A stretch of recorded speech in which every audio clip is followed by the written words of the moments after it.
ଉଠୁନ ଜଲ୍ଦି ଟାଇମ୍ ହେଲାଣି ମହାରାଣୀ ଭଳିଆ ଶୋଇଛି ଗଧ ଭଳିଆ ଖାଲି ଶୋଇଥାଉଛି ସବୁଯା କାମ ମାମା ମତେ ଆଗା ଧରେ ଦେ ଝିଅ ପିଲାଟା ନାଇଁ ମହାରାଣୀ ଶୋଇବ ଘରେ କି ମୁଁ କମେ କରିବି ତୁ କରିପାରିବୁନି କି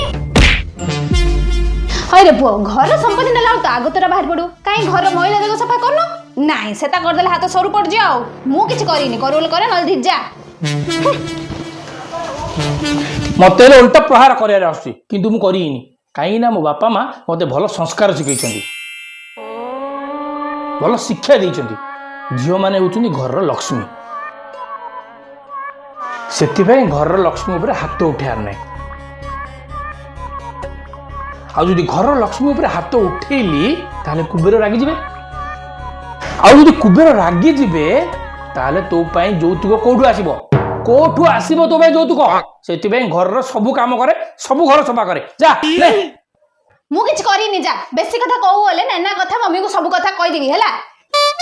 କୋନେନା ସେଇ ନେନା ଯାକୁ ଛାତ ଉପରେ ଡେନ୍ ମଟକା ମଟକି ହଉଛ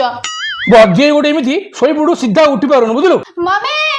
ନାଇଁ ମୁଁ କରୁଛି ଘରର ସବୁ କାମ କରୁଛି ଏଇଠୁ ଷ୍ଟାର୍ଟ କଲି ମାମା କହନା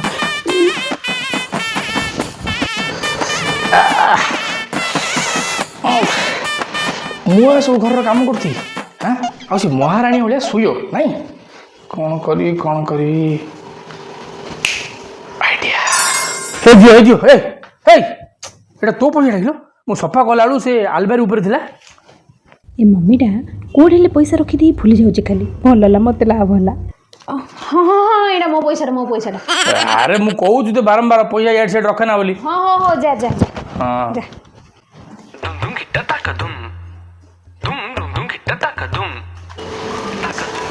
ଝିଅ ଏ ଝିଅ ଆଉ କୋଉଠି ତାକୁ ପଇସା ମିଳିଗଲା ନା କ'ଣ ହଁ ଆସୁଛି ଏବେ ଆୟ କୁଆଡ଼େ ଝିଅ ଆଇଲୁ ହଁ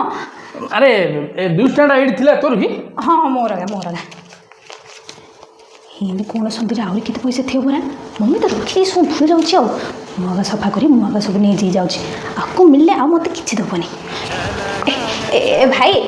ଦୋନ ମୁଁ ଘର ସଫା କରିଦେଇ ନାଇଁ ଏତେ ଯାକ ଘର ତୁ କରିପାରିବୁ କି ତୁ କରିଦେ ଆରେ ଗୋଟେ ରୁମ୍ ହେଇଛି ସବୁ 7ଟା ରୁମ୍ ଆହୁରି ଅଛି ମୁଁ କରିଦେଇ ସବୁ କରିଦେଇ ତୁ ଯା ସବୁ ଯା ତୁ ଘର ଲକ୍ଷ୍ମୀ ପରା ଆରେ ହଁ ରେ ସେଥିପାଇଁ ତ କହୁଛି ଦେ ତୁ ଯା ତୁ କରୁ ହଁ କହୁଛୁ ବୋଲି କରେ ଆଉ ଶୁଣେ ସବୁ ଯାକ ରୁମ୍ ଓଳିଲା ପରେ ସଫା କରୁ ହେଲା କରି ତୁ ଯା